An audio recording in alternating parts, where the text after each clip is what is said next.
آج کی آیت۔ اور ہر صوبہ اور شہر میں جہاں کہیں بادشاہ کا حکم اور فرمان پہنچا، یہودیوں کو خرمی اور شادمانی اور عید اور خوشی کا دن نصیب ہوا، اور اس ملک کے لوگوں میں سے بتیرے یہودی ہو گئے، کیونکہ یہودیوں کا خوف ان پر چھا گیا تھا۔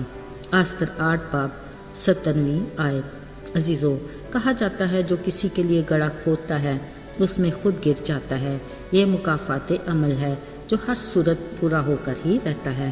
بادشاہ اور ملکہ آستر کی کہانی میں تیسرا کردار حامان وزیر کا تھا، جو ایک لحاظ سے بادشاہ کا دل پسند وزیر تھا، جس کی کرسی اس نے اپنے عام عمرہ سے برتر رکھی، جو اس کے غرور اور تکبر کا باعث بھی بنی۔ وزیر حامان کے غرور کا نشانہ ایک یہودی مرد کی نامی شخص تھا، جس نے اس کی جھک کر تعظیم کرنے سے انکار کیا۔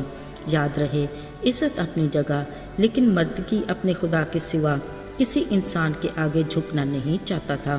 یہ ہی اس کا جرم بن گیا، جس کی زد میں بشمول اس کے ساری یہودی قوم بھی آ گئی۔ وزیر حامان نے اپنے حسد اور بغض کے باعث مردکی کے لیے تو 50 ہاتھ اونچی سولی بنوائی، اور باقی یہودی قوم کو نیست و نابود کرنے کے لیے شاہی فرمان جاری کروایا۔ مگر عزیزو، حامان کے منصوبے کو باطل بنانے کے لیے قدرت نے پہلے ہی انتظام کر رکھا تھا۔ مردکی نے بادشاہ کے قتل کی سازش کی مخبری کی، اور ملکہ آستر کو ایک خاص پلاننگ سے بادشاہ کی ملکہ بنایا گیا۔ یہ دونوں خدا کے وہ ہتھیار تھے جو ابلیس یعنی حامان کے خلاف خدا کے ٹھہرائے ہوئے وقت پر استعمال ہوئے۔ عزیزو، زمانوں اور وقتوں پر اختیار رکھنے والے خدا نے قصر سوسن میں ایسے حالات بدلے کہ بہادر اور جرأت مند یہودی لڑکی آستر ملکہ کی وجہ سے حامان خود اس گڑھے میں جا گرا جو اس نے مردکی کے لیے کھودا تھا، اور حامان کو اسی 50 ہاتھ اونچی سولی پر لٹکا دیا گیا جو اس نے مردکی کے لیے تیار کی تھی۔ اسی مردکی نے بادشاہ کے قتل کی مخبری کر کے اپنی ذمہ داری کو خوب نبھایا تھا، اور صبر کر کے اس کا صلہ اس نے خداوند پر چھوڑ دیا تھا۔ عزیزو، پھر عادل منصف خدا نے عجیب طریقے سے مردکی کو اسی کے دشمن حامان کے ہاتھوں عزت بھی دلائی۔ مزے کی بات یہ ہے کہ مردکی کو عزت دینے کا طور طریقہ بھی حامان نے ہی خود بادشاہ کو بتایا۔ پھر بادشاہ کے حکم سے ہی حامان نے مردکی کو شاہی لباس سے ملبس کر کے گھوڑے پر سوار کیا، اور شہر کے شرائع عام میں بادشاہ کی طرف سے اعلان بھی کروا کے گھمایا۔ یہ ہے وہ جس کی بادشاہ تعظیم کرنا چاہتا ہے۔ یہ کیفیت حامان کے لیے انتہائی اذیت ناک تھی۔ اس کے بعد ہی حامان کی طرف سے یہودی قوم کو ہلاک کرنے کے سلسلے کھلے۔ حامان تو اسی سولی پر ٹانگ دیا گیا، مگر اس نے جو اپنی حیات میں یہودی قوم کو نیست و نابود کرنے کا شاہی فرمان جاری کیا تھا، وہ اب تک قائم تھا، اور وہ دن بھی قریب آتے جا رہے تھے۔ مگر قدرت خدا کی دیکھیے، قصر سوسن میں حالات یکسر بدل چکے تھے۔ اب مردکی اور آستر ملکہ کے لیے راستے بالکل ہموار تھے۔ عزیزو، بادشاہ نے یہودیوں کے دشمن حامان کے گھر آستر ملکہ کو بخش دیا، اور ملکہ نے مردکی کو اس گھر کا مختار بھی بنا دیا۔ آستر ملکہ کے لیے ابھی خدا کا منصوبہ تکمیل کو نہیں پہنچا تھا، کیونکہ شاہی فرمان کے مطابق یہودی قوم کی ہلاکت اور لوٹ مار کا وقت مقرر تھا۔ آستر ملکہ نے بادشاہ کے حضور اس فرمان کے منسوخ کرنے کی بجائے حل یہ نکالا کہ مردکی ایک اور فرمان جاری کرے۔ سو اس نے بادشاہ کی طرف سے خط لکھ کر تمام صوبوں میں تیز رفتار شاہی گھوڑوں پر سوار ہرکارے روانہ کر دیے کہ یہودی اس دن اپنے دشمنوں سے اپنا انتقام لینے کے لیے خود ہی تیار رہیں۔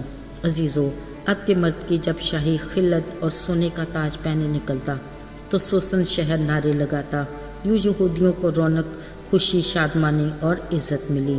اس کے بارے کلام مقدس میں لکھا ہے کہ یہ دن ایسے بابرکت ہوئے کہ اس ملک کے لوگوں میں بتیرے یہودی ہو گئے، کیونکہ یہودیوں کا خوف ان پر چھا گیا تھا۔ پھر جب مقابلے کا دن آیا، یہودیوں نے اپنے دشمنوں کو تلوار کے دھارے سے کاٹ ڈالا اور قتل اور ہلاک کیا، پر لوٹ کے مال کو ہاتھ تک نہ لگایا۔ عزیزو، اس ہلاک ہونے والوں میں حامان کے 10 بیٹے بھی شامل تھے، اور دوسرے دن ان 10 بیٹوں کو سولی پر بھی چڑھا دیا گیا۔ یوں ان 2 دنوں میں آستر ملکہ کی قوم نے اپنے دشمنوں کا ڈٹ کر مقابلہ کیا اور ان پر تاریخی فتح پائی۔ عزیزو، خدا کے کلام مقدس کے مطابق بادشاہوں کے دل خدا کے اختیار میں ہوتے ہیں۔ بلا شبہ اخشویروس بادشاہ کا دل بھی خدا کے اختیار میں ہی تھا، جس کے باعث آستر ملکہ منصور نظر ہوئی اور بادشاہ نے اس کے سوال پر اس کی جان بخشی اور اس کی درخواست پر قوم یہود کو اس کو بخش دیا۔ خدا نے آستر ملکہ کو اپنے منصوبے کے مطابق بھرپور استعمال کیا اور اس نے اپنی جرأت اور دلیری سے اپنی قوم کو دشمنوں سے بچا بھی لیا جو ان کا نام و نشان مٹانے پر تل گئے تھے۔ تاریخ میں ان دنوں کو ضیافت اور خوشی کا دن ٹھہرایا گیا۔ لوگ ان دنوں میں ایک دوسرے کو تحفے بھی بھیجتے ہیں اور غریبوں کو خیرات بھی دی جاتی ہے۔ تاریخ میں ان دنوں کو عید پوریم کے نام سے یاد کیا جاتا ہے اور اس عید کو سال بہ سال منایا جاتا ہے۔